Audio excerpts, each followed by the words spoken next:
everybody. So, good morning, good afternoon, good evening, good night, good day, just wherever you're from, whatever time you're watching this, what's up? So, I said last week that this week the video is your process prepares you for your purpose. Once again, I have my notebook. Oh, it look like the pages is empty. It's not empty. I got a lot on here. And so I'm going to share my views about it as well as some experiences dealing with how I had a process that prepared me for a purpose or in relation to that. So I also want to state that although this channel is called Driven Purpose, everything I say is not going to be related to purpose. Everything's not going to be about purpose. It's just that everything that I've been saying to you guys and expressing stories and all that stuff has just been related to that, and it's just things that's been on my heart to tell you. But everything is not going to be, I'm not purposely trying to make it about purpose because that's the name of the channel. So get that out the way. So, the process prepares you for purpose, and your purpose puts you in position to be used by God. With this, the story of Hadassah, Queen Esther, came to my mind because a little backstory on her. She was an orphan. Her parents died, and her cousin Mordecai raised her as his own daughter. I don't know, in reading the story, I don't know if the way he raised her was in preparation to be a queen, or if they even thought that time would come or that possibility would come, or if that's just his beliefs and his standards within his household of wanting to raise her. It was just a lot of things that came to mind. She hid her identity. He told her to hide her identity, and that's how she got the name Esther, because he didn't want her to be revealed that she was a Jew. That was another question that came to mind, is why did he want her to hide her identity? I kept looking and reading, and maybe I overlooked it, but I couldn't really find exact words from him on why he wanted her to reveal that. Maybe it's because it would have prevented her from being in the running to become a queen because she was a Jew. I don't know. So like I said, more of the backstory is King Ahasuerus was having a feast for his princes and servants, and he commanded that his Queen Vashti, to come down from, I don't know, wherever she was at. And she declined. She told him no. And this made him very upset, and he did not want her actions to influence the other women of Persia and other women and their husbands and being disobedient in a way. So he gave her estate to someone else, which is how there was a running for a new queen. So, what was I going to say? Hadassah, Queen Esther, or Esther at the time, because she wasn't a queen yet, along with other women, were like in this, I guess you can call it a contest or running to be the next queen. But she captured his attention above all the other women, and he loved her above all the other women. So, like I said, in reading this, I don't understand why she had to hide her identity. That could have been a possibility. And it brought some light to the relationship that Vashti and the Bastards had, because my thing is, I don't know how long they've been married, but why all of a sudden now is the time that you want to be disobedient in their eyes to the king? I don't know if that was a first. That's just the take. That's just how I took it, as like, out of all the times things could have probably been happening or said, now was the time that you want to say, no, I'm not coming. No, I'm not doing it. And I feel like this was the beginning of this setup. This was the beginning of the process for Hadassah to become queen, and ultimately her purpose. So now she's Queen Esther, and there was, if you keep reading in the chapter, there was a man named Haman, and he wanted power. So the king had elevated him above the princes in the palace, and his new position couldn't get Mordecai to bow to him. This made him angry. I don't know why his hate was so strong for Mordecai and for the Jews. Maybe he thought he was better, or it's just power. With certain people and power, it's a lot of things that come with that, with like pride, and it's just a lot of negative things that come with wanting power, wanting people to recognize you, wanting to be above everybody else. And that's what I was recognizing in Haman, as I was seeing how much hate he had for Mordecai and the Jews. So he convinced the king that the Jews were being, what's the word I used? That their laws were diverse from the people and the king's laws, and they should be destroyed. All of them. Men, women, children, all the Jews. And this also meant the queen, Esther, and all her people, Mordecai, all of them included. And so the people were the Jews were fasting, weeping, wailing. And because of this, Queen Esther sent for one of the king's chamberlains to find out what was going on. Why were the Jews, in distress? And when word got back to her what Haman had did,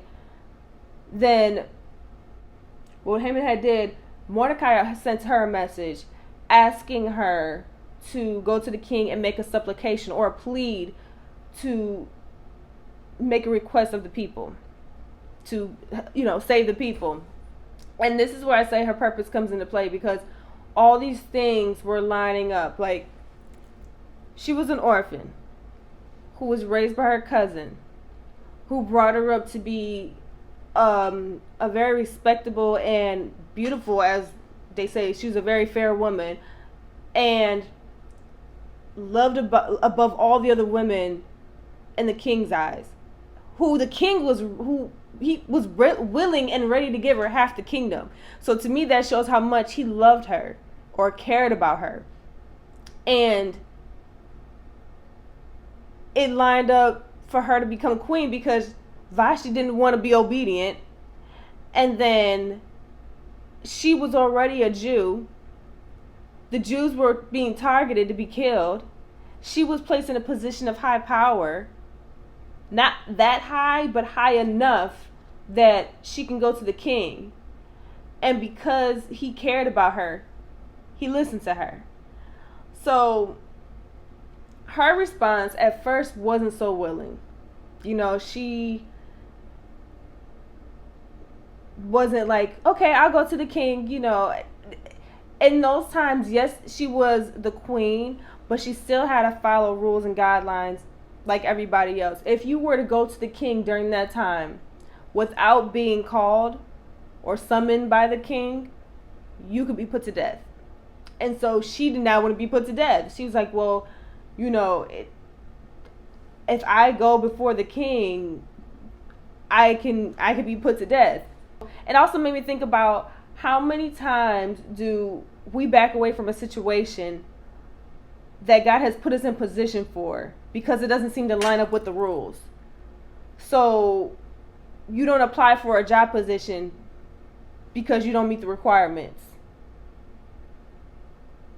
But there's a possibility that they could have done training, they could have paid for education, they could have overlooked that. It could have been a job where you could have learned, if it's meant for you, then the knowledge would have been, you would have learned it like that. And you don't go for a new car because you don't think your credit is good. But God already has a car for you waiting, and all you have to do is just go in and tell him what you want, and the door has already been open for you to get the car. Or you don't move to a new house or a new apartment because your qualifying pay is low. But they could have been having a sale or something like that and giving discounts or whatever. You don't know what the case may have been. You don't know what may have been lined up for you. This is why, although we live in this world, we have to build our mindset to operate in the spiritual realm of the possible and not what you think the reality looks like here, And I have an example, like the car situation.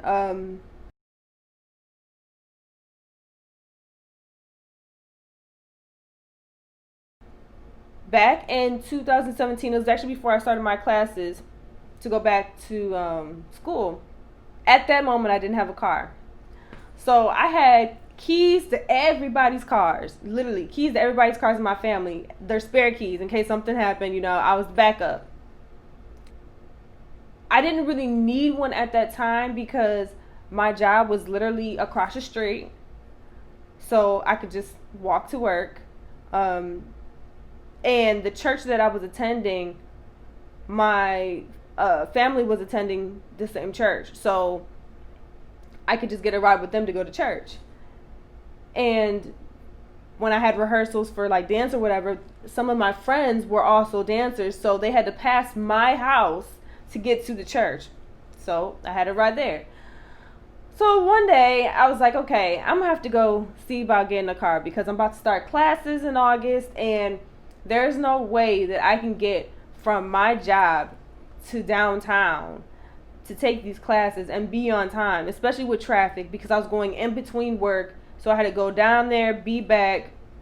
It was just a lot. And I'm just like, I can't do it. I can't take the bus. It's going to take too long. And then from previous experiences of being followed and stuff, I'm like, I do not want to get back on the bus. So I remember I was going to go to the dealership with my father, only because I know that sometimes they treat women differently, especially if you're by yourself or they think you're not knowledgeable. So I had already picked a car, did all this research on the car, knew how much the car cost, because some people don't know that whatever the car is listed as on the internet, that's the price they have to give to you when you go in. So I did all my research, found out this car was actually thousands cheaper than what they were going for in person, and they were confirming everything I was telling them. So then they said, do you want to test drive this car? I can't remember what kind of car it was, but it was nice. I said, yeah, I want to drive it. So we're driving it, and this car was horrible. It was horrible. It looked nice on the outside, but it drove so, it was just horrible. It wasn't smooth. It was just not what I expected. And so I said, you know what, God, even if I have to leave here without a car, just let your will be done, because I already made up in my mind I don't want to pay more than $220. Taxes, everything included, out the door, $220. And I was very patient. I had been without a car for a while at that time. I think like over a year or something like that. I was very patient, and I would help everybody else, and I helped my brother when he got his car.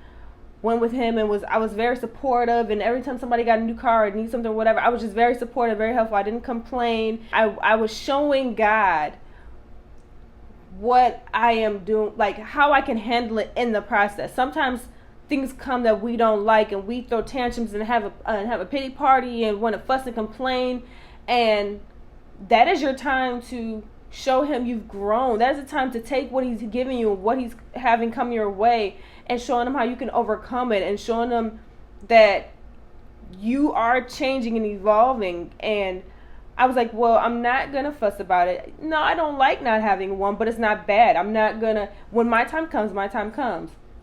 So the guy was like, you ever thought about a Corolla? And I'm like, I was like, I've seen them, don't really care for them too much, but hey, we could try it. So I get in the car, and I loved it. I loved it. It was like, it was perfect. And the guy said, so would you be interested in getting it? And the price was high that they wanted me to pay, and that I knew I was going to be paying a month. And I said, I don't want to pay more than $220. I said $220, everything out the door. And so he was like, if I can get that for you, would you get the car? And I said, yeah. And in my mind, I'm thinking, like, the bank is not going to go for that, because at that time, my credit score wasn't horrible. It was like a 6 something. And I'm just like, and I had after my very first car, I got to an accident with my very first car like 3 months after I got it. A car on the opposite side of the road came on to the wrong side of traffic and collided with me.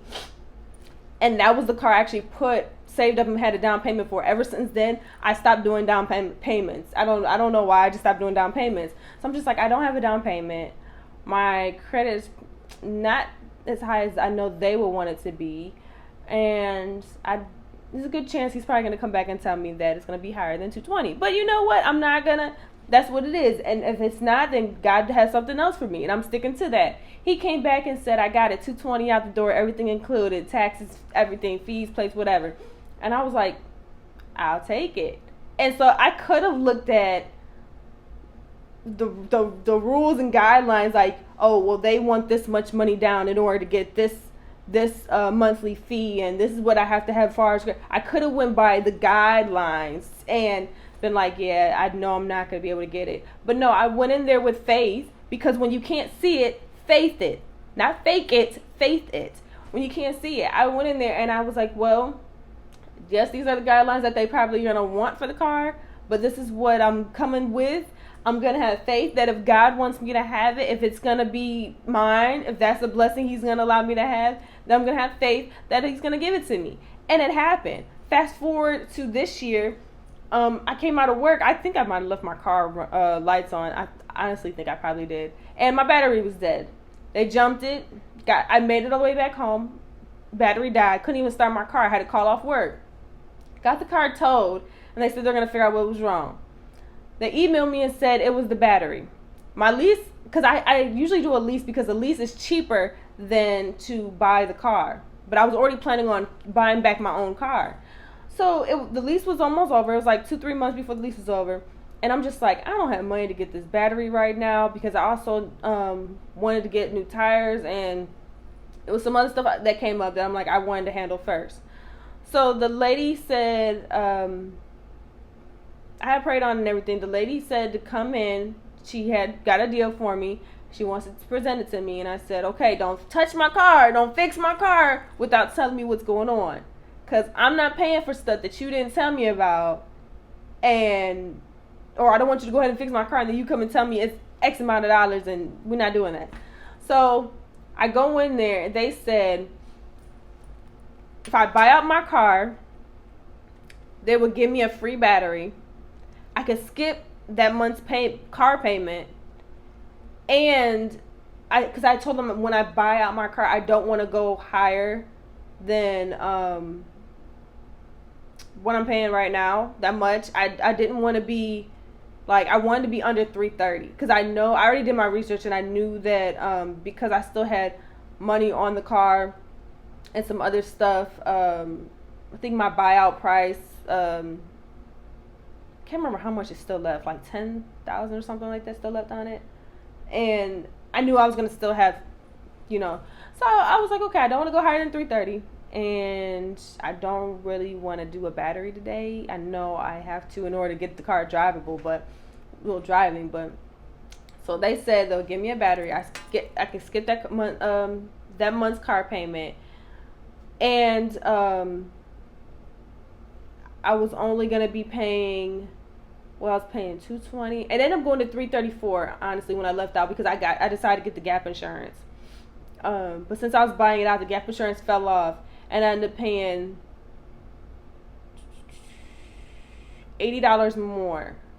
So I was still under $330 because I'm only paying $3. I was like, wow. I had called my mom like, Mom, God is good. because I didn't have to pay for a battery. I got to skip a car payment. And it's like every time I go, like even just a couple days ago, my tires were acting up. And I thought I had a hole in my tire because I kept putting air in it and the air would not take. And they did my tires for me for free. And so I'm just like, God just keeps pouring out blessings and blessings and blessings. Just when I think I'm going to have to do something or cough up money somewhere or have to take care of something, he steps in. He always steps in. And so that just leads me to say, everything happens for a reason. You don't know what the purpose is at the end of it, but in the process, don't be so quick to have a pity party. Don't be so quick to see the negative or look at the rules or say why something's not going to work or why you can't do something, because you don't know what or how your process is aligned with the purpose. And it's always going to be revealed. It may not be right then, because like I said in previous videos, there's things that happened with me when I was younger, in my mid-20s, that now at 31 I'm seeing unfold. I'm seeing the purpose of it. So it might not be right away, but there is a purpose for it. So another thing is you have to remove yourself from the situation. When Hadassah got worried about it and she said she didn't want to be killed because the king didn't summon her, it at that moment it wasn't about her. It was about saving her people. I mean, technically it was about her because she's a Jew, but it was about saving her people.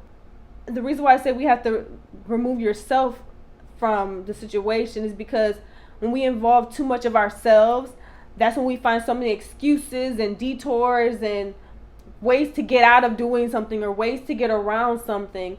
And you don't know, like I said, you don't know what is lined up to just be God. Hey, if there's a purpose for you that he has, this is him. This is all these obstacles, and he's just going like this. And all you got to do is just walk and be obedient. Not saying that you're going to trip and all this other stuff, but he's there. He is there to help you. So some things may be unexpected, but the thing about that at the same time is when you don't realize your process, your struggles, your burdens, all that was actually your planning and evaluating time. And I say that because when you're going through something, that's the time to, I feel like, I want to use the word dig deeper. So whenever I'm going through something or something negative happens, when I say plan and evaluate, I'm thinking like, okay, what is it I'm supposed to be getting from it? What is the purpose of this? Sometimes I'll sit there and be like, I know I'm being tested. I know I'm being tested. Because it's just, a lot of times I'll see some of the same reoccurring thing, not the same issue, but the foundation of that issue is like reoccurring in different forms. And so then I know I'm being tested. So then I'm like, okay, this is how this is going to go. I'm going to plan to not get upset. I'm going to plan to, still be positive, still help somebody else, still go to work and pray over the people that are attacking me. I had that situation too, not physically attacking you, but like somebody just kept bothering me at work, and I just kept praying on it. I actually prayed for that person, like, you know what, have somebody show them some kindness, because there's something that they're lacking that's causing them to be rude and mean towards me for no reason. They don't even know me. And God just pushed that person out the way. I didn't even have to do anything. I was like, yes, God. But it's a lot of times things happen so unexpectedly. Like, I'm pretty sure Hadassah didn't think that she was going to become Queen Esther. I'm pretty sure she didn't think that there was going to be a time where she was going to save her people, or that the Jews would be targeted unexpectedly. But I'm pretty sure she didn't think all those things were going to come. Those things were going to happen. And as I was reading it, I was like, well, it may have looked like a lose-lose situation. And technically, I mean, it kind of was, because it's like you're worried about being killed because of going to the king without him calling you. But if you think about it, if Haman was to succeed and have all the Jews annihilated, you're a Jew. You would have been killed too. So in my mind, as I'm reading this story, and you can finish reading what happens, it's in Esther chapter 4. Like, I think that's where I stopped with the explanation and everything, like chapter 4, beginning of chapter 5. And in my mind, I'm just like, girl, it's a lose-lose. You go to, it's not a lose-lose. It looks like a lose-lose, because it's like either way, you were going to be killed. You go to the king, you're going to be killed. You don't go to the king, you and your people's going to be killed. You have nothing to lose. Trust God, go to the king, speak on behalf of your people, and see if y'all can get this stuff reversed. That's how I was taking it, because I'm just like, you're worried about the rules of the palace, but right now you and your people are getting ready to be killed. This is not a time to be worrying about the rules. Her second response was telling Mordecai and everybody to fast, no food, no drink, and she was going to do the same, and then afterwards she would go to the king. I feel like when stuff happens, and this is in all seriousness, the reason why I'm able to sit back and think or question what is the purpose, is because sometimes I'm very forgetful. I may ask God for something. I may pray about something or talk to God about something, and he could be answering me in the process of whatever I'm going through. Like I said in my last video, I'm understanding the dialect that me and God have, and if I ask him something or say something or want to know something, he doesn't just go boom, there it is. He'll give me situations. He'll have me go through things so that I not only know, but I understand it. And so I can't be so quick to get upset. I can't be so quick to be like, what was me and why is this happening? Because sometimes it's what I asked for. You don't even know what you asked for. Sometimes you say things prematurely, or you're not even ready for your yes or your response from God because you're so caught up in what things look like right now. And I had to realize that, like, he will answer you, but you have to be in a position to hear from him. So don't let the process cloud God's response.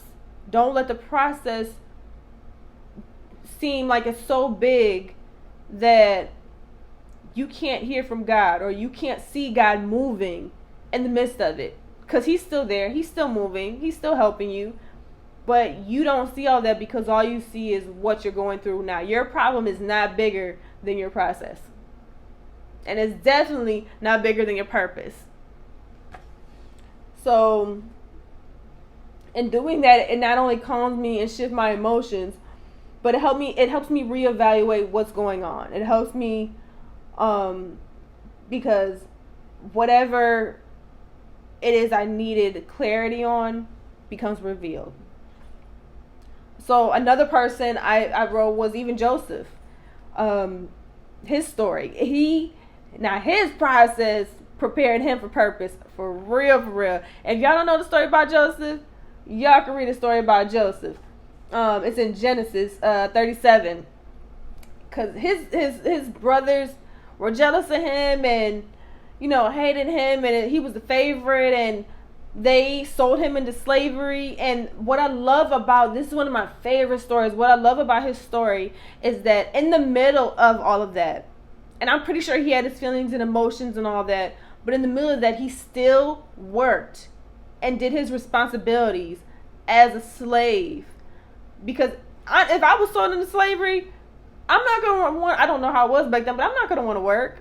I'm not going to want to do all this stuff because it's like, this is not me. This is not who I am. This is not where I came from. You sold me without my consent.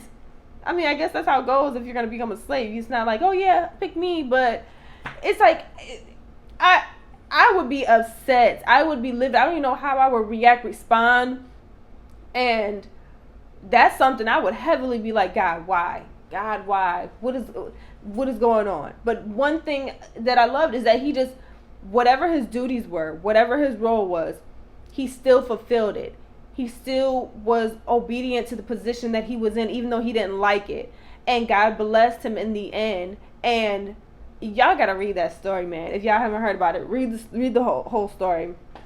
The movie, you can watch the movie because, I mean, it's a good movie, but the thing about it is the movie is not biblical. It doesn't follow the reality of the Bible. It shows, the backstory of how he got sold into slavery and all that stuff, but everything does not go with the Bible. So that's, just be careful of some of these Bible movies, because if you watch the movie and then read the scriptures, they're not aligned with each other. There were a few that I've watched actually on YouTube that were really good, and they were aligned with the Bible. The underlying story was aligned with the Bible, but just make sure if you're going to do the movie, you read the book.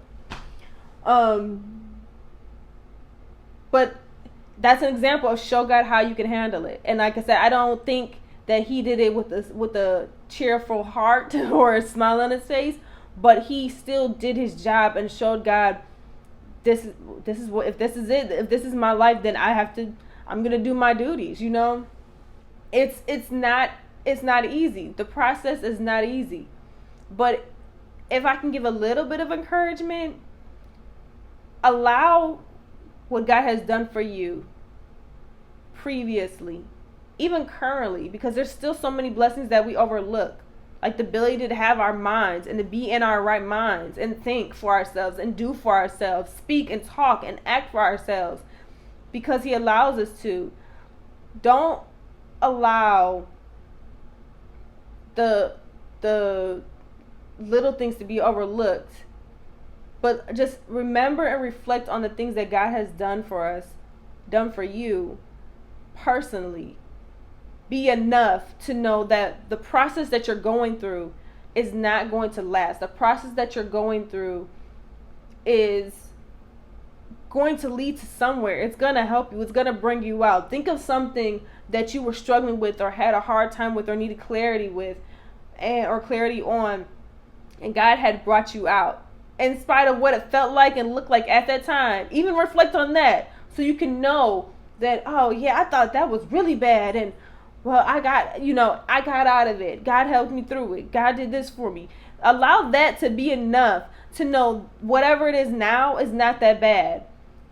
Even with the virus and stuff like that going on, and people losing their jobs and people doing this and that, it seems bad. It does seem bad. And trust me, we've all had a struggle in this. And I'm not speaking as somebody that's like, oh, well, she probably didn't go through nothing then if she's talking about the virus and stuff. And she probably had, no, things happen with my job and things happen with getting another job, and I had my own problems too. But allow what God has done for you before to be enough to be like, he'll do it again and again and again, because you're his daughter, you're his son, and he loves you and he cares for you. He knows the things that you need. But seek ye first his kingdom, and all of it will be added unto you. A lot of people just want the added unto you, but they don't want to seek. This is a daily thing. This is a lifestyle. And the best place to start is slowly at a time. You can't just wake up and pick it up and drop it. And I'm gonna be honest, that's what I was doing before. I would start and I'm going good, and then stuff starts happening and I'm like, okay, I don't have enough time, so I'm just gonna do this later. I remember, and I don't remember, I forget. And then before you know it, the habit I started developing starts to fade away. And so allow it to be first and foremost and to guide you. And allow it to be first. God doesn't want exclusive. He doesn't want you to make him exclusive. And what I mean by that is, if you have a family, he doesn't want you to be in his face all day. It's 24 hours a day, 24 hours in a day, all day in his face. And you have a baby that you have to take care of and feed. He just wants priority. He wants to be first. And everything that you do, he should come first.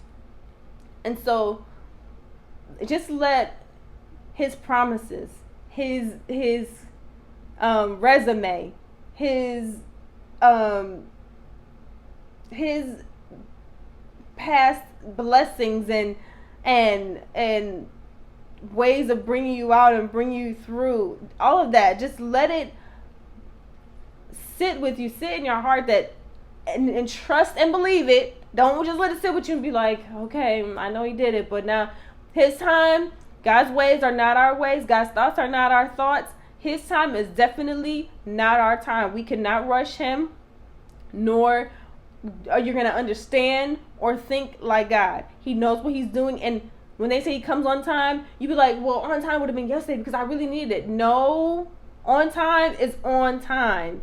Right on time. He will. Facts. He will step in on time. I'm telling you from experience. It does not feel good, but it's working. He's working. So, I hope you guys have a blessed day. I'm not going to give a topic for next week because I think I'm going to allow it to be kind of spontaneous. And you'll see what I'm going to do for you guys next week. So, have a blessed day, blessed week, blessed year, blessed month. If you never tune back in again, blessed rest of your life. And I will see you guys, or not, hopefully it will, again in the next video.